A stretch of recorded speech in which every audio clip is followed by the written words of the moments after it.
칭기즈칸은 세상을 떠났습니다. 하지만 그의 아들들과 손자들이 이제 제국을 이어받았습니다. 몽골인들 내부의 정복 정신은 여전히 강력했습니다.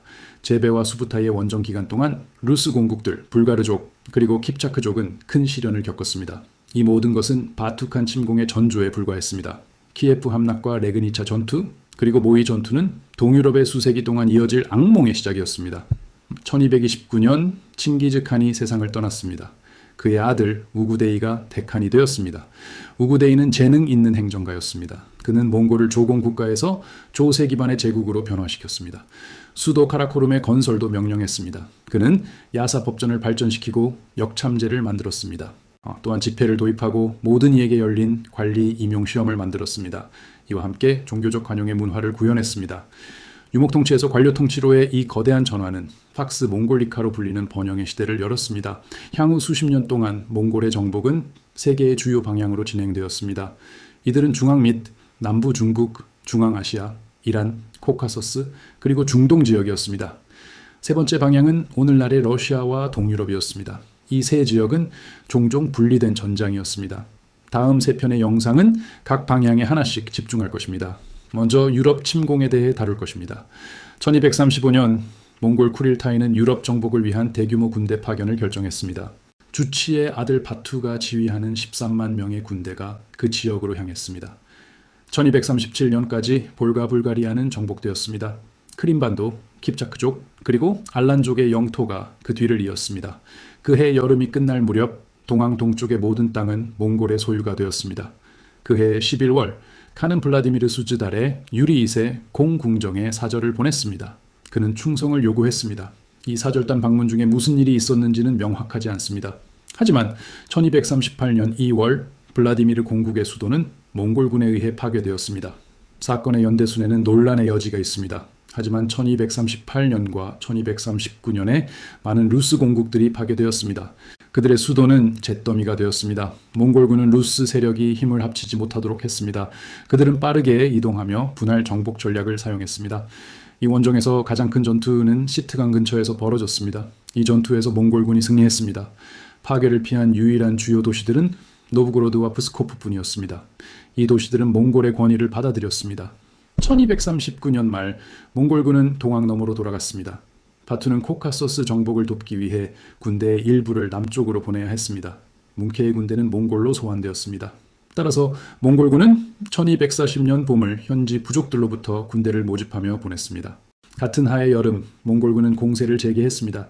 가장 크고 번영했던 루스 도시인 키예프가 9월에 포위되었습니다. 파견된 사절들은 살해당했습니다. 도시는 3개월간의 포위 끝에 함락되었습니다.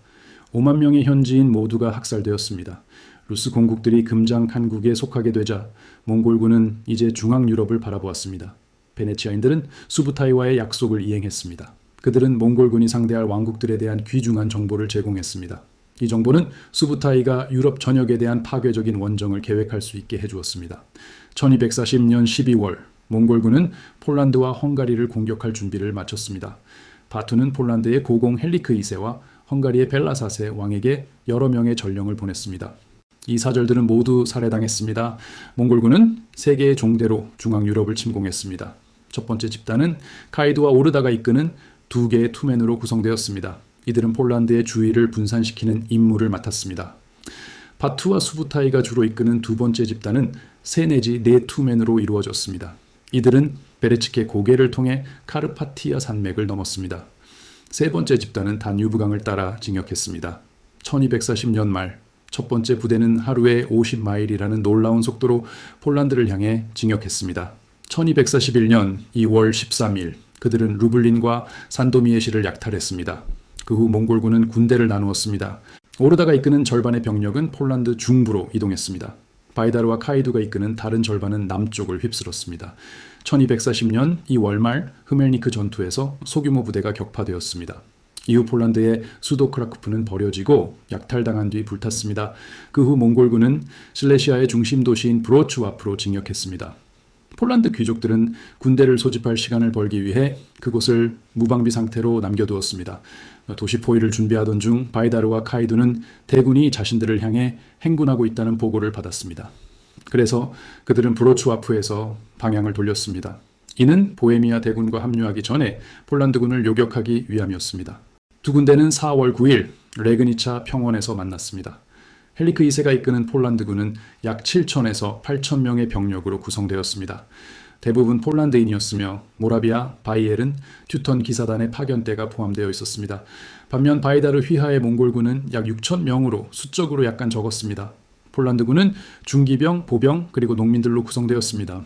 몽골군은 평소와 같이 기궁병과 중장기병으로 이루어졌습니다. 전장은 작은 강들로 둘러싸인 평원이었습니다. 기독교 연합군의 중앙은 세 줄의 기병대로 구성되었습니다. 측면에는 보병이 배치되었고 후반계는 헬리크가 이끄는 소규모 예비대가 있었습니다. 바이다르는 군대를 4개의 사단으로 나누었습니다. 각 사단은 기궁병과 중장기병이 섞여 있었습니다. 폴란드 기병대의 첫 번째 줄이 몽골 선봉대를 향해 돌격했습니다. 그러나 초기 성과 후 그들은 밀려났습니다. 헬리크는 나머지 기병대를 앞으로 보냈습니다. 이번에는 압박을 받은 몽골군이 퇴각하기 시작했습니다. 연합군 기병대는 추격에 나섰습니다. 이로 인해 보병대와 떨어지게 되었습니다. 몽골 지휘관의 신호에 따라 들판에 자라는 식물들의 불이 질러졌습니다.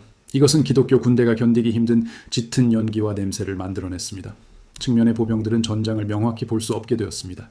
그 순간 몽골 기궁병들이 화살을 쏘기 시작했습니다.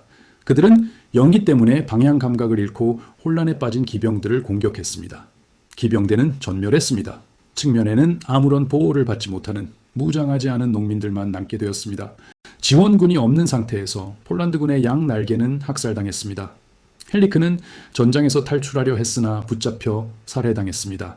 그의 잘린 머리는 레그니차 마을 앞 창끝에 전시되어 주민들에게 공포를 심어주었습니다. 바이다르가 레그니차에서 폴란드 귀족들을 학살하느라 바쁜 동안 남쪽으로 600km 떨어진 곳에서는 헝가리의 벨라 왕이 전투를 위해 군대를 정렬하고 있었습니다.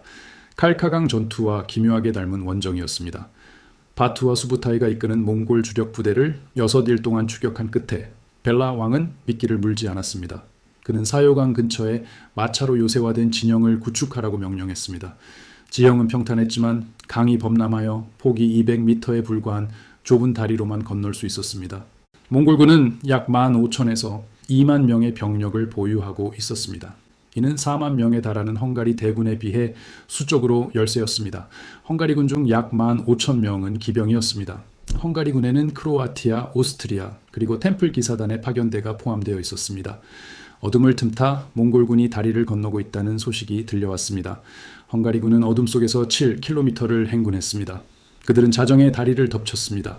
몽골 선봉대는 밤중에 노출되어 적의 석궁병에 대비하지 못한 상태에서 괴멸되었습니다. 헝가리군은 침략자들을 물리쳤다고 생각했습니다. 그들은 다리를 지킬 소규모 부대만 남겨두고 축하하기 위해 진영으로 돌아갔습니다. 1241년 4월 11일 아침 수부타이는 강 북쪽의 얕은 곳을 건너기 위해 부대를 보냈습니다. 자신은 임시 다리를 만들기 위해 남쪽으로 향했습니다. 한편 바투는 7대의 대형 투석기에 포격을 명령했습니다.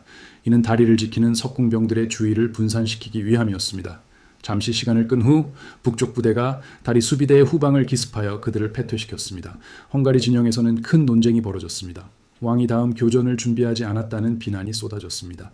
이로 인해 몽골군이 강을 건널 시간을 벌게 되었습니다. 그럼에도 불구하고 바투는 부대를 적절한 대형으로 조직하지 못했습니다. 헝가리군이 다시 유세를 점하고 있었습니다. 몽골군이 도망갈 곳도 없이 강가로 밀려나고 있을 때였습니다. 그때 수부타이가 기적적으로 합류하여 헝가리군의 후방을 공격했습니다. 수부타이는 큰 피해를 입은 병사들을 다시 결집시켰습니다. 그는 벨라가 후퇴한 헝가리 진영을 포위하라고 명령했습니다. 그곳에서 망고넬 투석기들이 돌을 퍼부었고 궁수들은 불화살을 쏘았습니다. 헝가리군은 3차례에 걸쳐 포위망을 뚫으려 시도했습니다. 하지만 매번 격퇴당했습니다.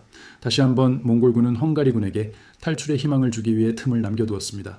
대부분의 수비병들은 살기 위해 도망쳤습니다. 그러나 매복해 있던 더 많은 궁수들에게 추격당할 뿐이었습니다.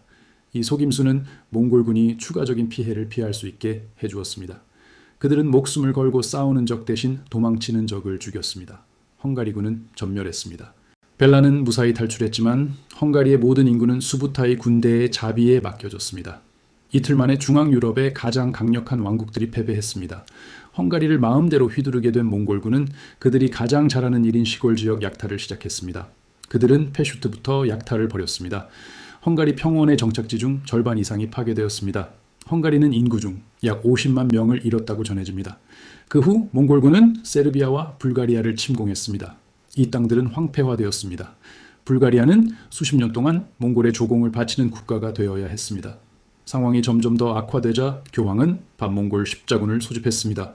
한편 신성 로마 제국 황제는 군대를 징집하고 방어선을 구축하기 시작했습니다. 몽골군은 대서양에 도달할 계획이었습니다. 그들의 앞길을 막을 만큼 강력한 군대는 없었습니다. 하지만 그런 일은 일어나지 않았습니다. 1241년 12월 데칸 우구데이가 세상을 떠났습니다. 바투는 몽골 제국의 다음 지도자 선출에 참여하기 위해 대부분의 군대와 함께 몽골로 돌아가야 했습니다. 유럽은 구원받았습니다. 영상에 좋아요를 눌러주시고 구독 버튼도 눌러주세요. 그럼 다음 영상에서 뵙겠습니다.